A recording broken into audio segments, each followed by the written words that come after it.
we're a little late to the party, so it seems like it was just yesterday we were sitting here with the Sennheiser HD660S, talking about how it was the latest entry in Sennheiser's HD600 series.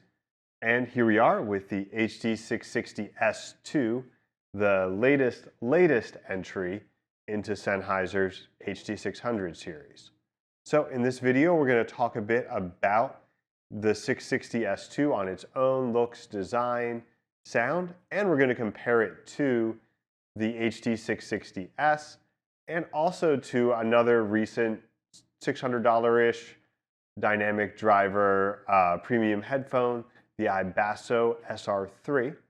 And basically the question is this kind of the next big evolution of Sennheiser's HD600 series, and how does it stand out in the market? Let's take a closer look.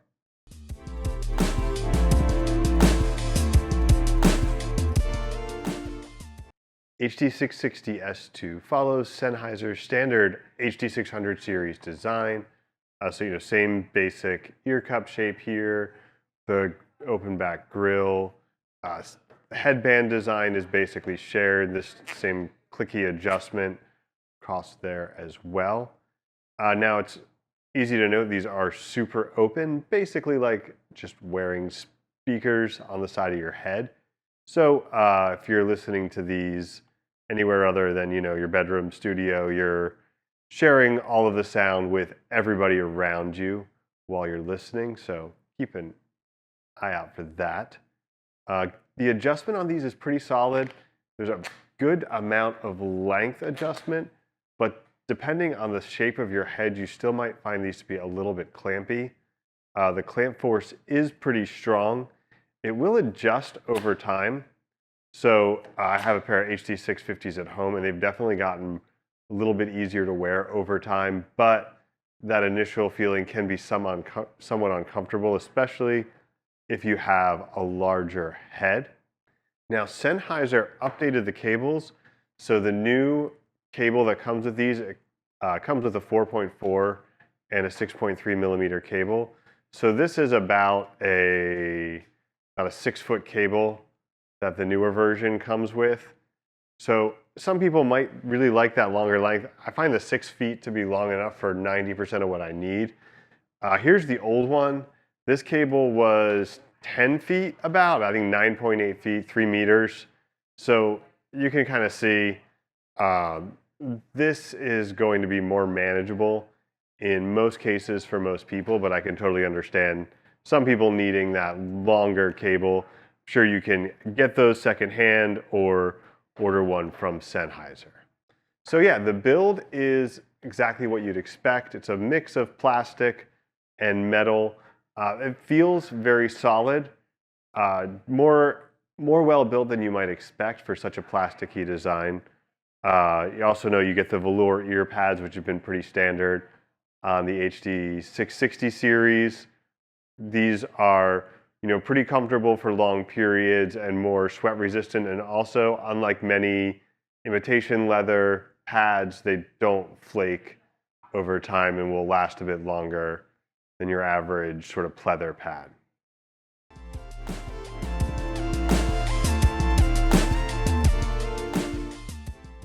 Detail, clarity, and transparency are all pretty important qualities of HD600 series headphones, and 660S2 does not disappoint there. Where it adds something new is in the bass extension, where it has a little bit stronger extension into the low end and a little bit more presence there than you may be used to hearing in an HD600 series headphone. So while it's not perfectly linear, HD660S2 does have pretty solid extension through the bass into the sub bass. There might be a little bit of a lift in that sort of lower mid bass range before it rolls off slightly into the deeper bass there. And again, really great texture in the low end, and the detail that's provided in the low range instruments is really impressive in the 660S2. Mid-range is almost always a highlight with Sennheiser, and HD660S2 doesn't disappoint there with a very full, rich mid-range that I think is improved by that added support from the bass. So just great weight to instruments, great sense of detail, layering, a very natural presentation of acoustic instruments, and great vocal delivery as well. Treble can hit just a little bit bright. There's good presence, extension, and air in the treble, and definitely a revealing feeling to that upper end. Overall, I think the treble is really well balanced, especially with the way that they've improved the extension in the bass. The soundstage in the HD660S2 is kind of moderate to narrow width, with really good sense of depth and height though. So you still get a good amount of three-dimensionality in that space with the front to back imaging, and there's good sense of space being added by the height, but without that width. So there's, again, solid, weighty imaging, just on a somewhat smaller stage than you may expect.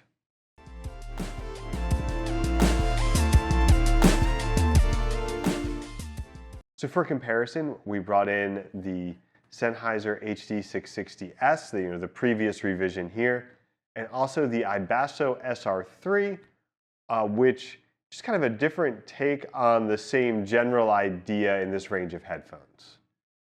In terms of build, really the only difference between the 660S and the 660S2 is, rather than the silver sort of gray writing on this, it's more of a bronze color on here, and you add the number 2.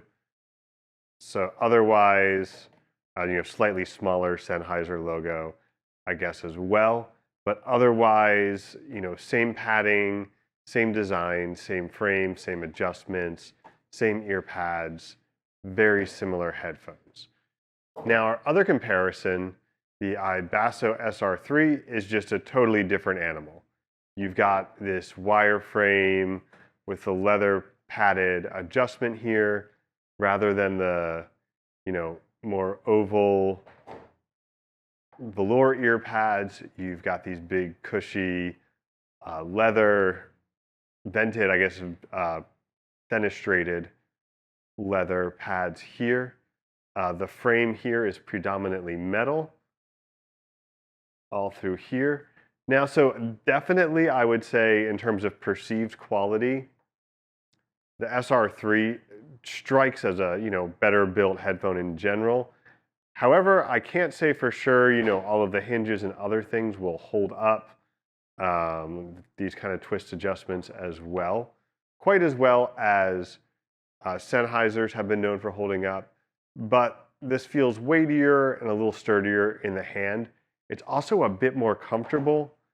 This has more of a soft, cushy, melt on the head feeling versus the clampier feeling here that really kind of locks on a little more.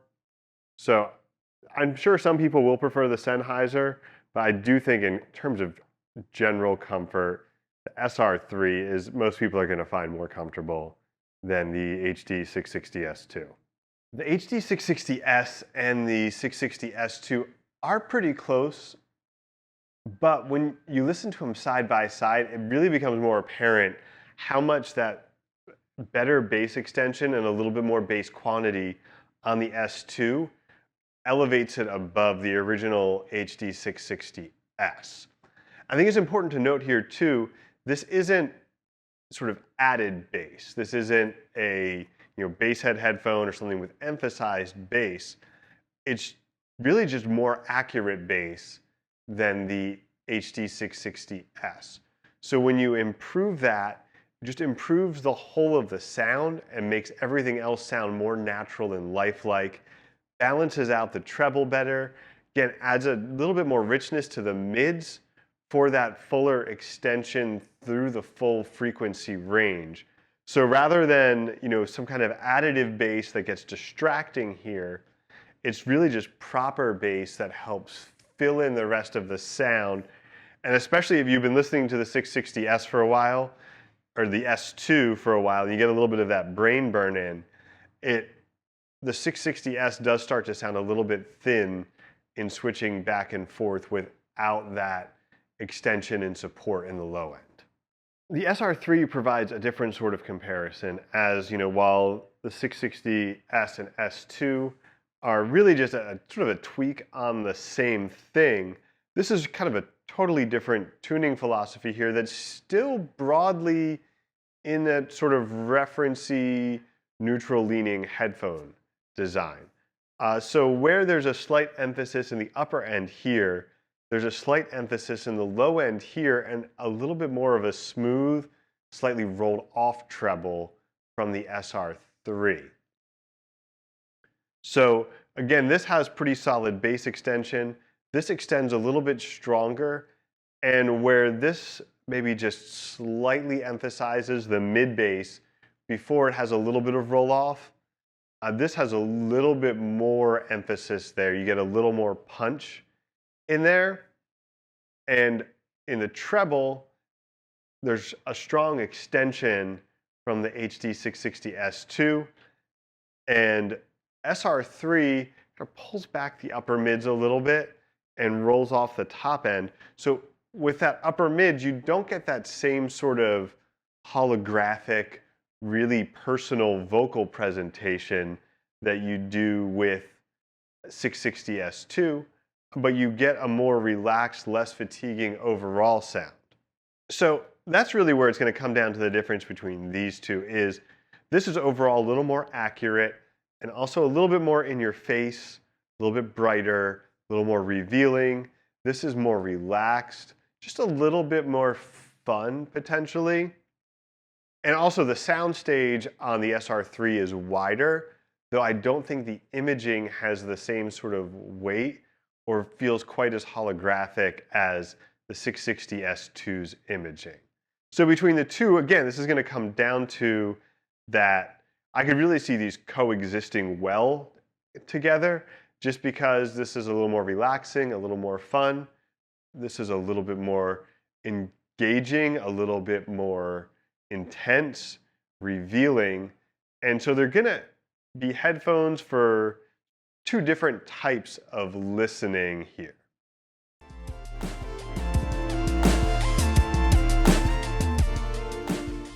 The thing with incremental updates is when you increment the right things in the right way, you start creating a real evolution of a product. With HD660S, between that bass, the clarity and transparency and overall better balance to the sound, you put it all together and HD660S just might be the best HD600 series headphone we've gotten yet. Thanks for watching. You can check out the HD660S2 and a lot of other great products at bloomaudio.com. Be sure to like and subscribe, and we'll be back soon with more hi-fi personal audio content.